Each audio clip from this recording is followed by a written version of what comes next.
प्यारे बच्चों, पिछली कक्षा में हमने पदार्थ एवं पदार्थ के वर्गीकरण के बारे में जाना। आज हम शुद्ध पदार्थ और उसके वर्गीकरण के बारे में जानेंगे। शुद्ध पदार्थ किसे कहते हैं? शुद्ध पदार्थ वह पदार्थ होते हैं जिनमें एक समान कण उपस्थित होते हैं, जैसे लोहे में लोहे के कण, सोने में केवल सोने के कण, नमक में केवल नमक के कण और शक्कर में केवल शक्कर के कण। यानी शुद्ध पदार्थ वे पदार्थ होते हैं जिनमें समान गुणधर्म के कण उपस्थित होते हैं। शुद्ध पदार्थों को दो भागों में बांटा गया है, तत्व व यौगिक।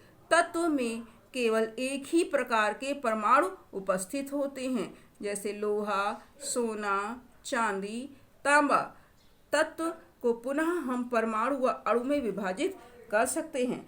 परमाणु किसी पदार्थ का वह सूक्ष्मतम कण है जो स्वतंत्र अवस्था में नहीं रह सकता है। जैसे यह सूक्ष्मतम का मतलब सबसे छोटा कण है जो स्वतंत्र अवस्था में नहीं रह सकता, जैसे हीलियम है, नियान है, आर्गन है, एच यानी हाइड्रोजन परमाणु है।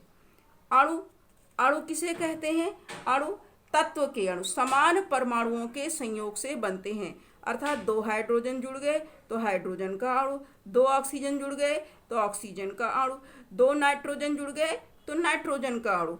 यहीं पर जब हम यौगिक की बात करेंगे तो यौगिक दो या दो से अधिक तत्वों के निश्चित अनुपात में मिलने से बनता है। यौगिक में भी दो प्रकार से विभाजित कर सकते हैं, अणु एवं आयन। तत्व के अणु व यौगिक के अणु में क्या अंतर होता है? तत्व के अणु में एक ही प्रकार के परमाणु उपस्थित होते हैं, जैसे दो हाइड्रोजन, दो ऑक्सीजन या दो हमारे नाइट्रोजन।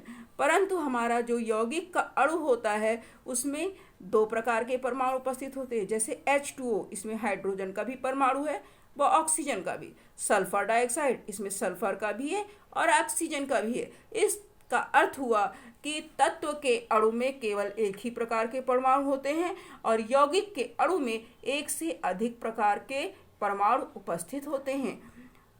यौगिक के आयन को हम इस तरह से समझ सकते हैं, परमाणुओं के इलेक्ट्रॉन निकालने से या त्यागने से धनायन, इलेक्ट्रॉन ग्रहण करने से ऋणायन बनता है, जिनमें आपस के आकर्षण बल के कारण आयन का निर्माण होता है।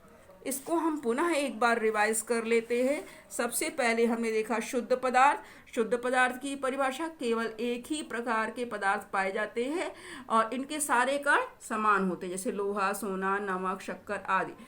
शुद्ध पदार्थ को हमने यहाँ देखा तत्व व यौगिक में बांटा गया। तत्व में केवल एक ही प्रकार के परमाणु होते हैं, जैसे लोहा, सोना, चांदी, तांबा। तत्व के परमाणु व तत्व के अणु। परमाणु किसी पदार्थ का वह सूक्ष्मतम कण है जो स्वतंत्र अवस्था में नहीं रह सकता है, यानी सबसे छोटा कण जो स्वतंत्र अवस्था में नहीं रह सकता है पर रासायनिक क्रिया में भाग ले सकता है, जैसे हीलियम, नियान, हाइड्रोजन, ऑक्सीजन, मरकरी अकेला है ना। तत्व के अणु समान परमाणु के संयोग से बनते हैं, जैसे दो हाइड्रोजन जुड़ गया H2, दो ऑक्सीजन जुड़ गया O2, दो नाइट्रोजन जुड़ गया N2। परंतु यौगिक के अणु जो होते हैं वो भिन्न परमाणुओं के संयोग से बनते हैं, जैसे दो हाइड्रोजन, एक ऑक्सीजन, एक कार्बन, दो ऑक्सीजन।